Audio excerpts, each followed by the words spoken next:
Initially, Juliana invited me clearly because she was attracted to that part of my art that is very close to cinema or theater or kind of like narrative media.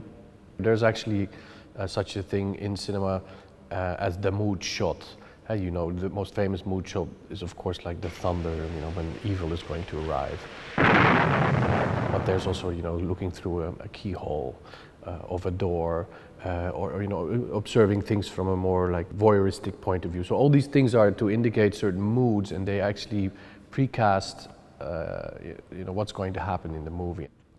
This image that I'm going to create is a very cinematographic, almost like film noir, kind of iconic image of a mood, like a cinematographic mood. And this is a kind of mood shot or mood image. I'm interested in suggestion, and you know, this is a violin and this is probably a bow and arrow, so very small, you know, physical or other sorts of suggestions can constitute something very concrete, as a violin, for instance. In my artwork, the idea of the illusion and the way the illusion is created, those two opposites are very important. So what is this world that we perceive, so you know where we are, and what mechanisms constitute this perception. In fact, the way we translate the world to ourselves is only capable with the language that we have to our disposal.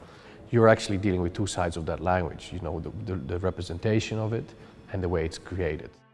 When something like stopping time, which is what this piece suggests, when that's happening, I think what I'm proposing is an abstraction, because we can't really imagine stopping time.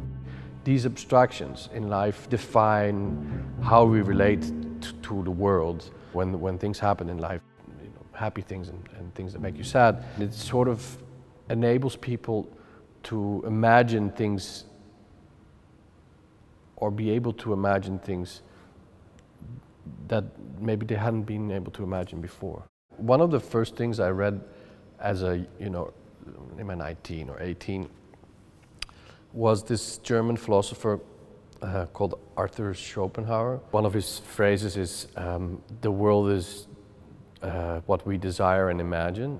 And I do believe this is true, and this is why a lot of my artworks employ also these methods of mime or pantomime or mimicking.